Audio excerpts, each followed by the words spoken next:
عہد سے ہو۔ اب اگلی آیت پڑھنے جا رہے ہیں، آیت نمبر 155، 156 اور 157۔ بسم اللہ الرحمن الرحیم وَلَنَبْلُوَنَّكُمْ بِشَيْءٍ مِّنَ الْخَوْفِ وَالْجُوعِ وَنَقْصٍ مِّنَ الْأَمْوَالِ وَالْأَنفُسِ وَالثَّمَرَاتِ وَبَشِّرِ الصَّابِرِينَ الَّذِينَ إِذَا أَصَابَتْهُم مُّصِيبَةٌ قَالُوا إِنَّا لِلَّهِ وَإِنَّا إِلَيْهِ رَاجِعُونَ أُولَئِكَ عَلَيْهِمْ صَلَوَاتٌ مِّن رَّبِّهِمْ وَرَحْمَةٌ وَأُولَئِكَ هُمُ الْمُهْتَدُونَ۔ ترجمہ: اور ہم ضرور تمہیں کچھ ڈر اور بھوک سے اور کچھ مالوں اور جانوں اور پھلوں کی کمی سے آزمائیں گے، اور صبر کرنے والوں کو خوشخبری سنا دو۔ وہ لوگ کہ جب ان پر کوئی مصیبت آتی ہے تو کہتے ہیں کہ ہم اللہ ہی کے ہیں اور ہم اسی کی طرف لوٹنے والے ہیں۔ یہ وہ لوگ ہیں کہ جن پر ان کے رب کی طرف سے درود ہیں اور رحمت ہیں، اور یہی لوگ ہدایت یافتہ ہیں۔ اب پچھلی جو آیت ہم پڑھ رہے تھے شہادت کے حوالے سے اور شہادت کے انعامات کے حوالے سے، تو ان میں بڑی آزمائشیں اور بڑے صبر یعنی جہاد اور شہادت کا ذکر تھا، جو اتفاقاً ہی نصیب ہوتی ہے، ہر مسلمان کو ہر وقت میسر نہیں ہو سکتی۔ اب ان چھوٹی آزمائشوں اور چھوٹے صبروں کا ذکر کیا جا رہا ہے جو قریباً ہر مسلمان کو نصیب ہوتی رہتی ہیں۔ مقصد یہ ہے کہ شہادت کے بڑے درجے کا انتظار کرنے کے چکر میں انسان جو ہے وہ چھوٹی چھوٹی صبروں سے محروم نہ رہ جائے۔ تو اللہ تعالیٰ نے یہاں پہ چھوٹی چھوٹی آزمائشوں کا ذکر کیا ہے، اور اس پر ثابت قدم رہنے والے اور اس پر صبر کرنے والے اور اس پر جو انعام نازل ہونے والے ہوتے ہیں وہ ایک مسلمان کو، اس کا ذکر کیا جاتا ہے اس آیت میں۔ تفسیر اس آیت کی اس طرح سے ہے کہ رب تعالیٰ نے اپنے فضل سے مصیبتوں سے پہلے ہی اس کی خبر دے دی تاکہ ہم اس کا علاج کریں اور ان مصیبتوں پر جو ہے وہ صبر کا مظاہرہ کریں، تو اور ساتھ ہی علاج خود بھی بتا دی ہے۔ یہ ہم مسلمانوں کو اگر مصیبتوں کا بتایا تو پھر ساتھ ہی علاج کا بھی بتا دیا، اور صابرین کے درجات بیان کر دیے تاکہ وقت مصیبت صبر آسان ہو جائے، کیونکہ بے خبری کی اچانک بلا بہت بھاری ہوتی ہے۔ تو اس لیے اللہ تعالیٰ نے بے خبری میں نہیں رکھا، بتاتا رہا ساتھ ساتھ۔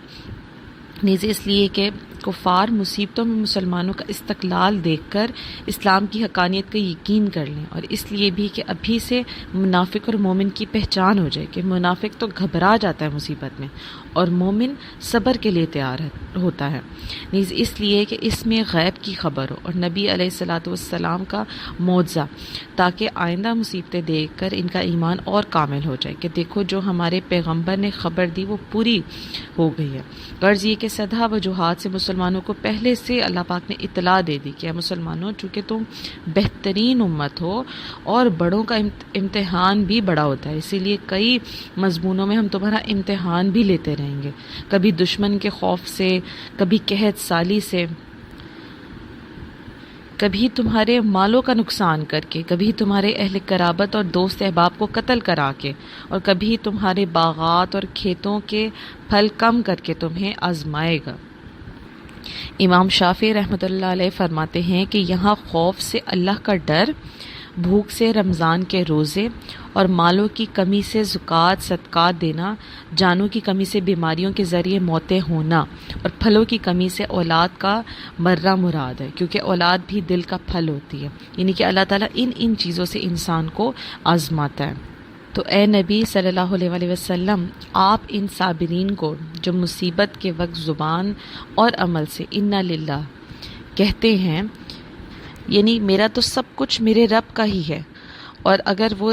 دے کر آزماتا ہے، لے کر بھی آزما سکتا ہے، تو جب ہے ہی اسی کی چیز ہے تو پھر میرا اس میں کیا ہے؟ کچھ بھی نہیں ہے۔ مطلب یہ نیت ہو انسان کی، زبان سے بھی کہے اور عملاً بھی یہ ظاہر کرے کہ اگر مجھے کوئی مصیبت آتی ہے تو وہ اللہ کی چیز تھی، اللہ مجھ سے لے لے یا مجھے دے دے. تو یہ اللہ کی رضا میں راضی ہونا، یہ ہوتا ہے اصل میں صبر کرنا. اور پھر جو صبر کرنے والے ہیں اور آزمائشوں پر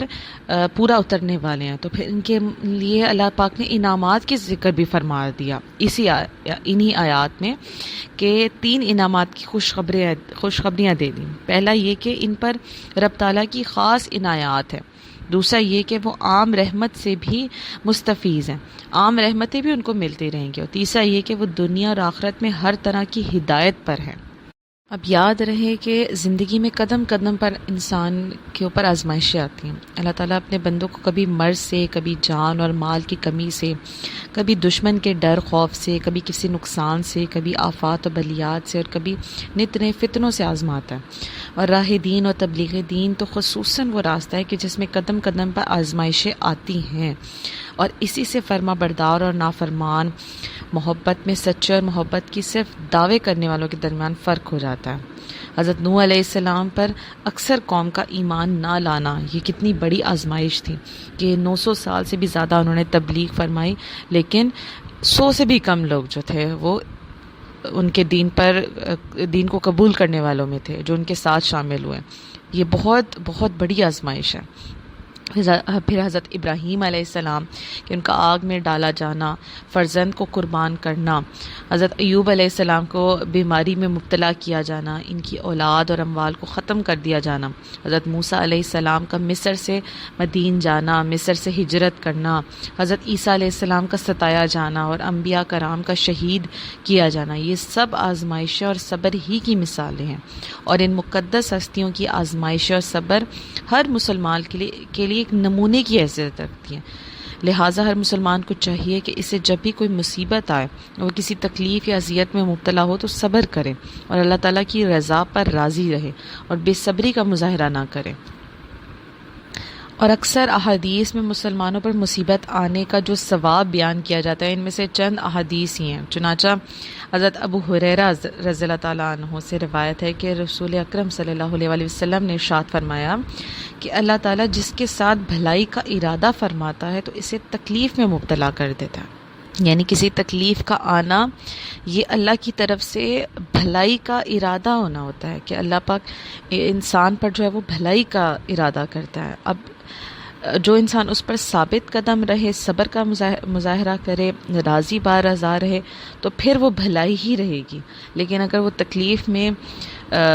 بے صبرا پن کا مظاہرہ کرے، ناشکری کلمات ادا کرے، یا اللہ کو برا بھلا کہنے والوں میں آ جائے، تو پھر کیا ہو جائے گا کہ وہ تکلیف جو ہے وہ پھر تکلیف ہی ہوگی، وہ پھر بھلائی نہیں بنے گی. یہ ڈپینڈ کرتا ہے کہ انسان اس پر ریئیکشن کس طرح کا دیتا ہے.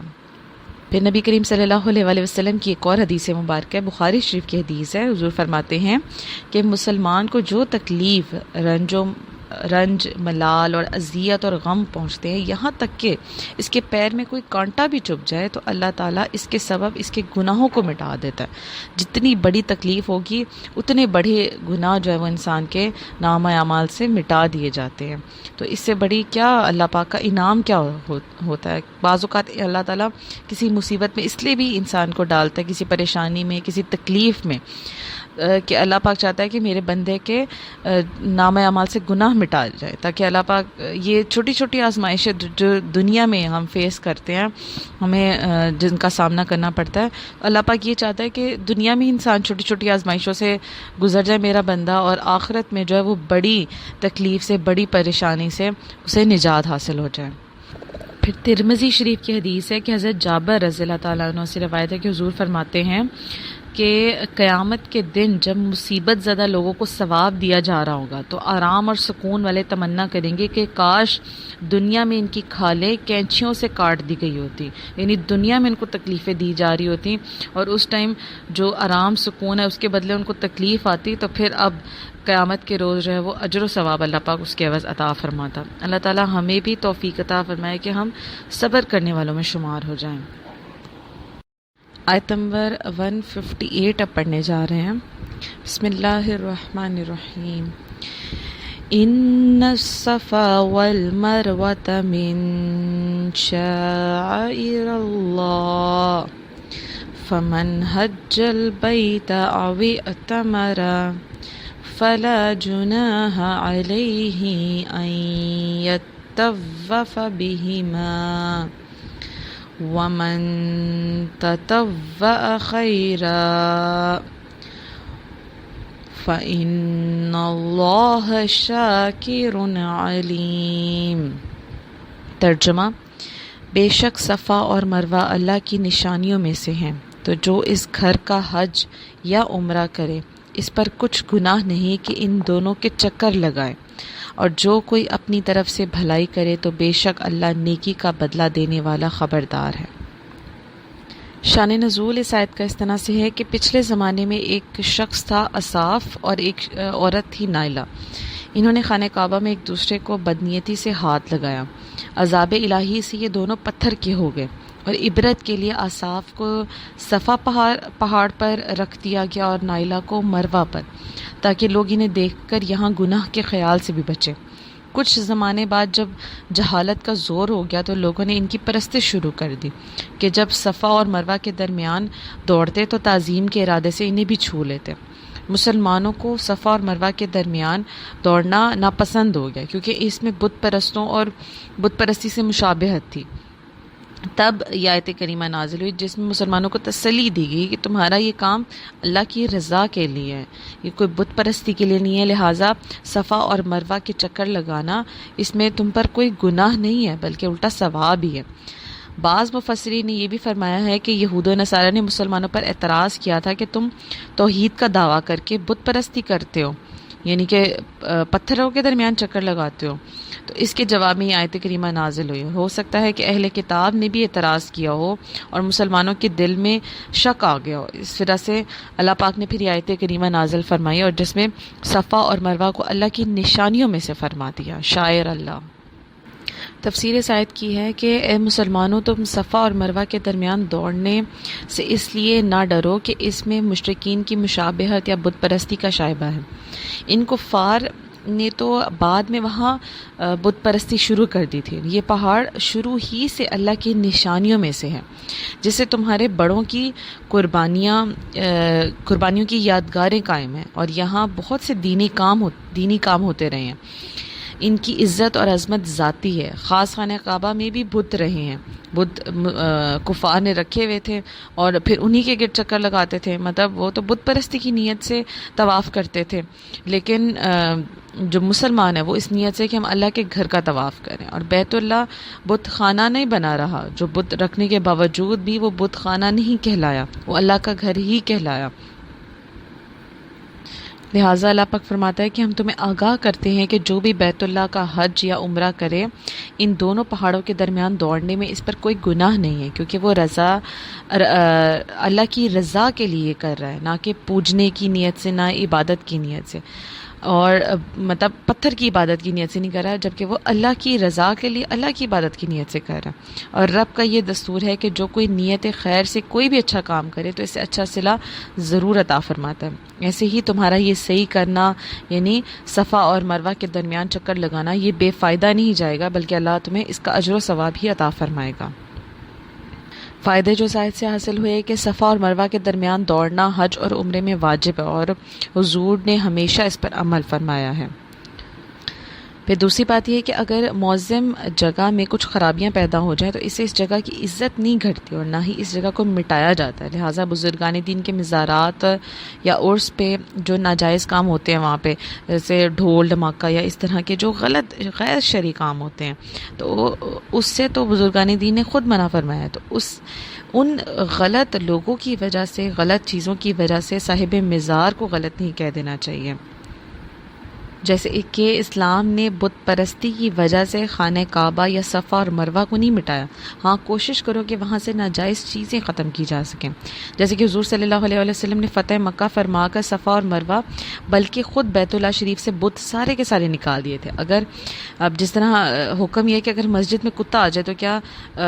مسجد میں جانے سے لوگوں کو منع کر دیا جائے گا؟ نہیں، بلکہ اس ناپاک چیز کو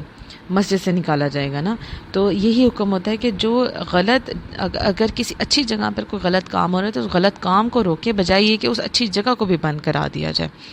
تو یہی حکم اب آج کے لیے بھی ہے۔ پھر یہ کہ دینی شاعر یعنی علامتوں کا برقرار رکھنا یہ سنت الہیہ ہے، جیسے کہ صفا اور مروہ کو رب تعالیٰ نے باقی رکھا کیونکہ یہ بزرگوں کی یادگار ہے، لہٰذا بزرگان دین کے تبرکات، ان کے روزے وغیرہ یہ ضرور باقی رہنے چاہیے تاکہ لوگ انہیں دیکھ کر اپنے ایمان کو اور تر و تازہ کر سکیں۔ پھر اگلی بات ہے کہ صفا اور مروہ پہاڑوں کو اس لیے شاعر اللہ فرمایا گیا ہے کہ ان پر کچھ اللہ کے پیاروں کا گزر ہوا ہے، اور جب کچھ دیر ان کے ٹھہر جانے سے یہ پہاڑ شاعر اللہ بن گیا تو بزرگان دین کی قبریں، روزہ اثر یقیناً شاعر اللہ ہیں، کیونکہ یہاں وہ ہمیشہ ہمیشہ کے لیے آرام فرما رہے ہیں، بلکہ انبیاء کرام کی مائیں جنہوں نے نور نبوت اٹھایا وہ بھی اسی میں داخل ہیں۔ پاک ہم سب کو بھی ادب کرنے والوں میں شمار کر دیں، اور دعا ہے کہ آج جو پڑھا سمجھا اللہ پاک ہم سب کو اس پر عمل کرنے کی توفیق عطا فرمائے، آمین ثم آمین۔